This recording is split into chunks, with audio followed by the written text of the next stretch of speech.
Bharat Ratna doctor Bhimrao Ambedkar को कोटि कोटि नमन। ये कार्यक्रम डॉक्टर भीमराव अंबेडकर के जीवन पर आधारित है, जहां भारत की जनता के प्रति उनके योगदानों को पूरी सजगता से चित्रित और रेखांकित करने का प्रयास है। कार्यक्रम में दिखाई गई घटनाएं लब्ध प्रतिष्ठ पुस्तकों से ली गई हैं। इस कार्यक्रम के जरिए चैनल की ओर से एक विश्वसनीय, सजग और सकारात्मक प्रयास है कि डॉक्टर बाबा साहेब भीमराव अंबेडकर के जीवन की संघर्ष यात्रा एवं गौरव गाथा पूरे आदर के साथ घर घर पहुंचे और उनके योगदानों से सभी संपूर्णता में परिचित और आह्लादित हों। हेलो, अपने पैसे अभी आपस में बांट लो। चलो।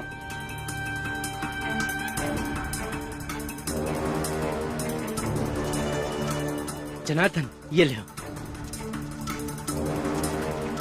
प्रणाम मालिक।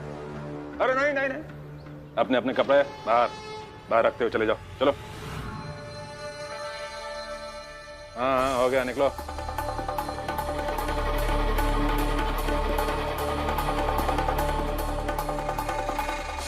देखा भीमराव, कैसे पैसों का लालच देकर तुम्हारे लोगों को घटिया दिखाया मैंने, और तुम कुछ नहीं कर पाए।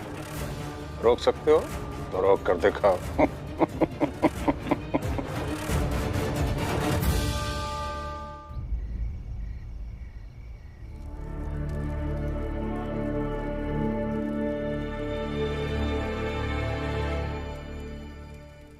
करुणा नहीं आई? नहीं आई। वो अब ना हमारे साथ आना चाहती है और ना ही जाना चाहती है। इसलिए आइए, आप हमसे ऐसे सवाल मत पूछिए जिनका जवाब मैं और रमा नहीं दे सकते। और आई, ये सब आपके कारण ही हुआ है। बधाई हो आपको, आपने हमारे और करुणा दीदी के बीच बहुत दूरियां बना दी है। रमा छोड़ो ना, बुआ और पापा ने तो कितनी बार समझाया है, मगर आई को तो कुछ फर्क ही नहीं पड़ता है। तुम यहाँ रहो, मैं पानी लेकर आती हूँ।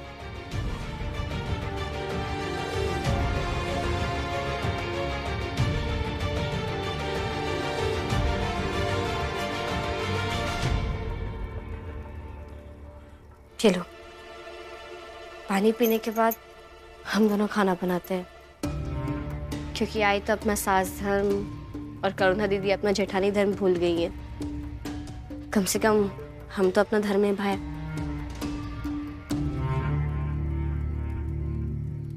अरे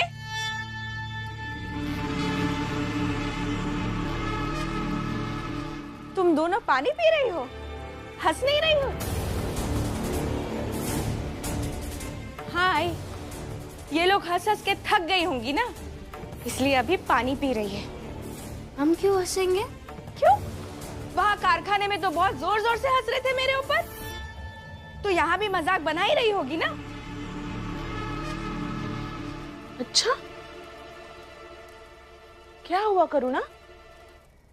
कारखाने में इन दोनों ने तुम्हारे साथ कुछ गलत किया क्या?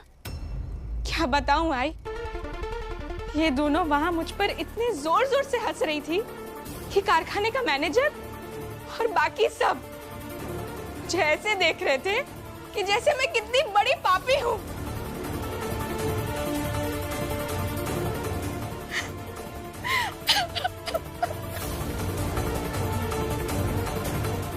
ऐसा कुछ था ही नहीं, हम तो किसी और चीज को लेके हंस रहे थे।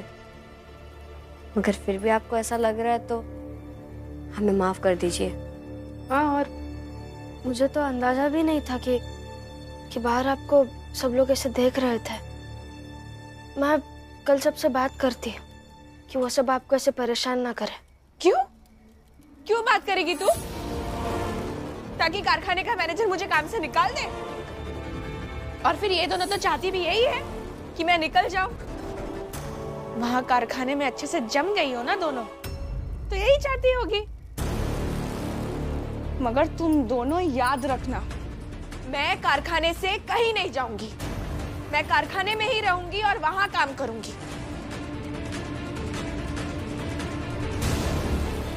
छोड़ो रमा, हम खाना बनाते हैं, उससे पहले हम पानी लेकर आते हैं, क्योंकि करुणा दीदी को कुछ भी समझाना मुश्किल है।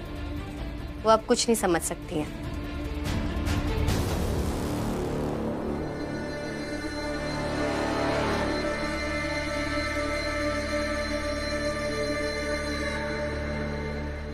अरे हाँ हाँ, बेवकूफ हूँ ना। अरे समझदार और तेज तो बस भीमराव और उसके चमचे चमचिया ही है।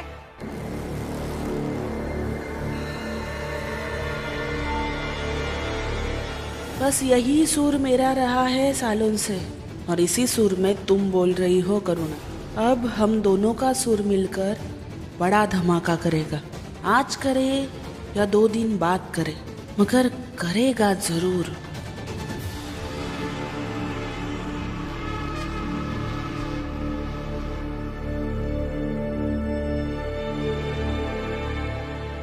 भीम भैया, ये कपड़े किसके हैं? जोखू काका, जनार्दन काका और मनोहर काका के। तो फिर वो लोग क्या पहने हैं भीम? कुछ नहीं पहना है। का? ये मौसम में बिना कपड़े के ऐसा ही है लोग। तुम सबका कपड़ा छीन कर ले आए। अरे जान से मार दोगे तब दम लोगे का? अरे भुलिया ताई, पहले पूरी बात तो सुन लीजिए कि वो कह क्या रहा है। बस मौका मिला नहीं कि आरोप लगाना शुरू कर दिए भीम पे। अच्छा ठीक है, सुनाओ, पूरी कहानी सुनाओ कि क्या हुआ। वो तीनों मेरे ऑफिस में आए थे। जिस जगह वो शादी का कार्यक्रम होने वाला है, तुम तीनों मिलकर अच्छे से साफ सफाई कर दो वहां की, और इस काम के पैसे भी मिलेंगे तुम सबको।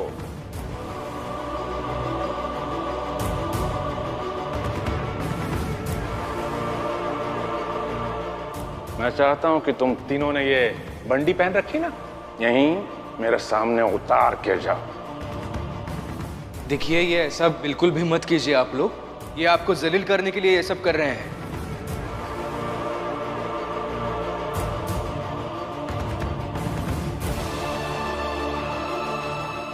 जितना पैसा ही साहब लोग दे रहे ना हमका, उतना तुम हमको दई के, तो हम ये काम नहीं करेंगे।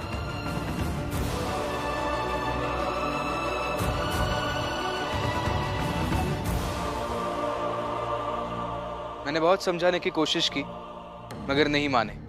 इज्जत तो चली गई, लेकिन अभी मुझे डर लग रहा है कि इतनी ठंड में कहीं बीमार ना पड़ जाए वो तीनों। अच्छा ये बात है। अरे तब तो ठीक है किए। अरे पैसा तो मिल जाए इतना सारा। एकदम सही किए जोखू, एकदम सही फैसला किए वो लोग। ये देखो आ गए। काका, ये कपड़े पहन लीजिए, ठंड लग जाएगी। काका, ए जोखू, पैसा लेके आयो का? हाँ? अरे दो ना। ये लीजिए, कपड़े पहन लीजिए अपने अपने, नहीं तो ठंड में बीमार पड़ जाएंगे।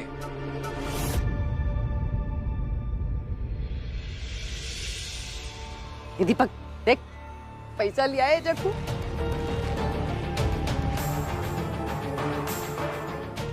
फुलिया, आज का दिन तो बहुत बढ़िया रहा। अच्छे खासे पैसा भी मिल गए और कल भोज में भी जाएगा है। भीमराव, देखो और सीखो हमसे। ये भीम जिस ऑफिस में सुबह शाम दिन रात मेहनत करके 2 महीने पैसे कमाता है ना, उतने पैसे हम एक दिन में, अरे एक दिन तो छोड़ो, चंद घंटों में लेकर आ गए।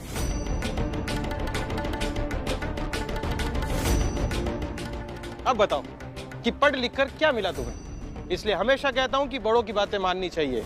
जैसे हम उन बड़े लोगों की बातें मानकर कैसे कमाते तुमसे ज्यादा। इसलिए इस बात को गंभीरता से पूरी रात सोचना, ठीक है? चलो चलो। और हाँ, जरूरी लगे तो डायरी में लिख लेना।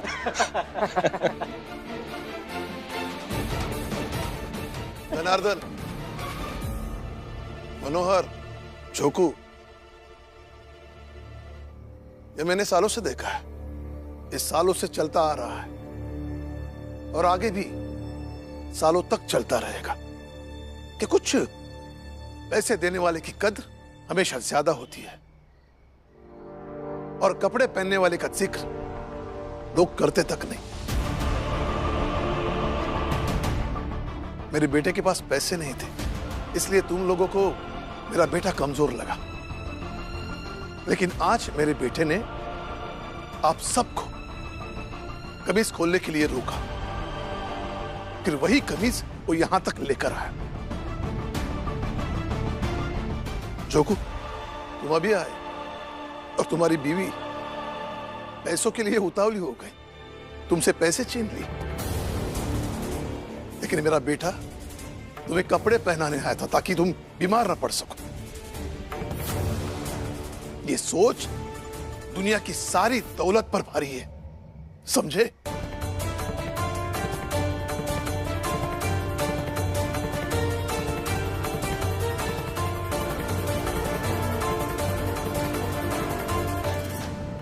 और मैं आज भर की ही बात करती हूँ। आप सबके लिए अमीर वो पैसे वाले सेठ, मेघनाथ और शिशुपाल है, मगर मेरे लिए इस संसार के सबसे अमीर व्यक्ति भीमराव अंबेडकर है।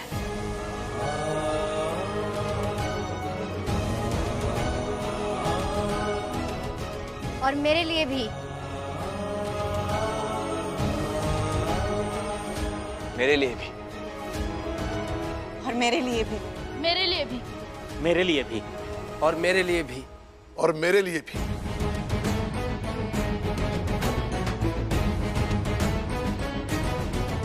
और ये लड़ाई हमेशा चलती रहेगी कि पैसे वाले ज्यादा अमीर हैं या उत्तम विचार वाले। और उन पैसे वाले के विरुद्ध मेरे पति जैसे विचारों से धनवान लोग हमेशा खड़े रहेंगे।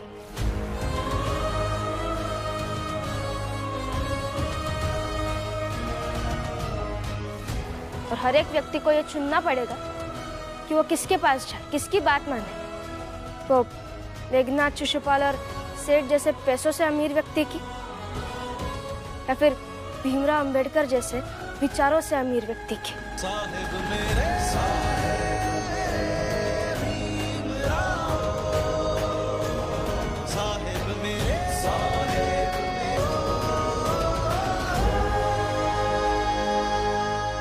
अब अंदर चले। हाँ, लेके जाओ। कहे कि अगर यहाँ रहेगा तो हम सब सवाल करने लगेंगे कि एक विचारों से न तो रोटी मिलत है और ना ही घर। अगर ये अपने विचार लेके कोनो तांगा वाला के पास भी जाएगा ना, तो वो एक विचार सुन के एक जगह से दूसरी जगह नहीं पहुंचा देगा।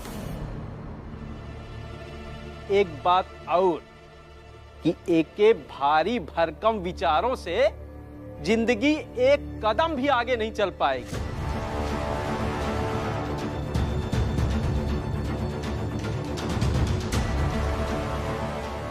और अगर इसके इतने ही अच्छे विचार थे तो क्यों इसकी पत्नी काम करने जाती है, पैसे कमाने जाती है ना? वो है तो, अरे भीम खुद भी तो पैसा कमाने जाते हैं ना। तो यही लिए विचारों के सामने पैसा हमेशा से ताकतवर और बड़ा है। नहीं, पैसा विचारों से ज्यादा ताकतवर और बड़ा कभी नहीं हो सकता। ये बात आप लोग चाहे आज समझे या 10 साल बाद, लेकिन समझेंगे जरूर।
क्या हुआ रमा, कुछ कहना चाहती हो क्या? हाँ। तो कहो। मगर अभी कहूंगी तो आपके पढ़ाई में दखल देने जैसा होगा। ऐसा कुछ नहीं है। बोलो, क्या कहना चाहती हो? मुझे काम मिल गया। अरे वाह। और वही मिली है जहाँ करुणा दीदी और लक्ष्मी दीदी काम करती है। ये तो बहुत अच्छी बात है रमा, तुम उन दोनों के साथ काम कर पाओगी। बहुत अच्छा हुआ। हाँ, और ठीक ठाक पैसे भी है। और मैनेजर ने कहा है कि अगर ओवर टाइम करेंगे तो उसके पैसे अलग होंगे। ये तो बहुत अच्छी बात है। हम दोनों मिलकर थोड़े पैसे कमाएंगे तो जीवन थोड़ा आसान हो जाएगा, और फिर पूरन काका का खर्चा भी तो निकल जाएगा। सच में ये बहुत अच्छी बात है। वाह वाह भीमराव वाह। वहां बाहर तो बड़े विचार विचार की बांसुरी बजा रहे थे, और यहाँ घर के अंदर बैठकर पैसे पैसे जोड़ रहे हो। कितनी दोहरी सोच है तुम्हारी भीमराव, मानना पड़ेगा। अरे बोलो कुछ भीमराव, ऐसे मुंडी नीचे करके पढ़ने लगोगे तो तुम्हारा पाप नहीं चुप जाएगा। दीदी, आपको बहस करनी है तो आप मुझसे कीजिए।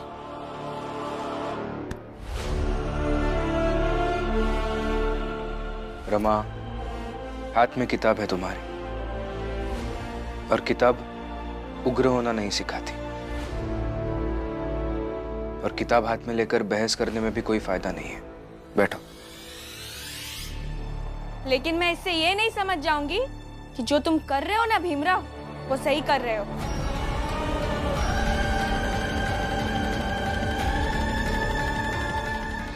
अरे कभी सही नहीं करता ये।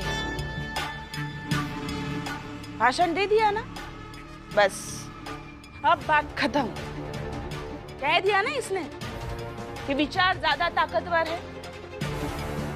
अब कोई इसे तर्क पूछेगा तो इधर उधर की बातें करेगा। ऐसे ही हवा में बात नहीं करता हूं मैं, तर्क है उसके पीछे। अच्छा, बताओ क्या तर्क है? साबित करो कि विचार पैसों से कैसे ताकतवर है।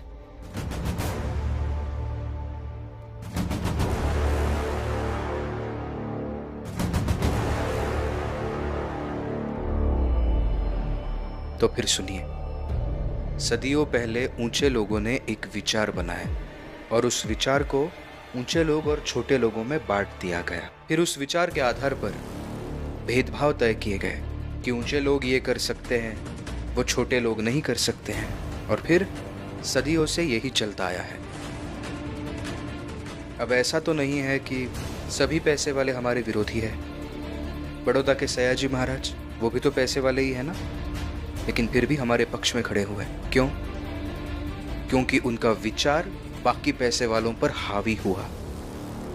जब हमारे लोगों में वैचारिक दृढ़ता आ जाएगी ना, तब ऊंचे लोगों का विचार हमारे विचार से लड़ेगा, और उनके विचार की ताकत घट जाएगी। और उनके विचार की ताकत जितनी घटेगी, उतने ही जल्दी हम आजाद होंगे। नहीं तो तब तक वो लोग वैचारिक बल का उपयोग करके ऐसे ही हमें शादी का आमंत्रण देते जाएंगे, और हम दौड़कर उनकी शादी में काम करने पहुंच जाएंगे।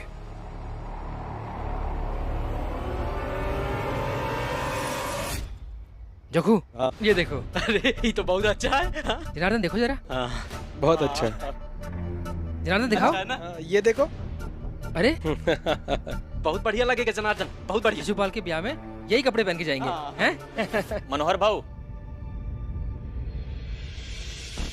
जोखू जनार्दन, अगर मेरी मानो तो तुम लोग शादी में ना ही जाओ तो अच्छा है।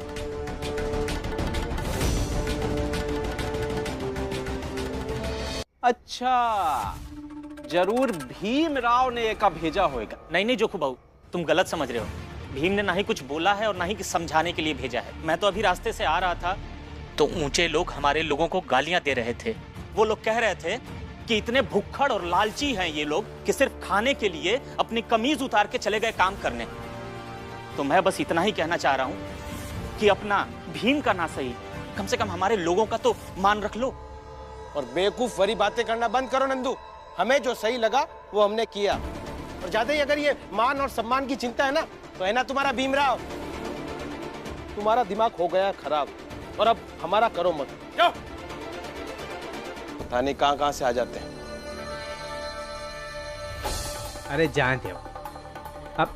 अच्छा ये बताओ, शादी में हम लोग जाएंगे तब कुछ उपहार भी तो लेके जाएंगे हैं? तो कहाँ लेके जाएं? उसके बारे में सोचते हैं ना कुछ। हाँ हाँ, इसके बारे में बाद में सोचेंगे।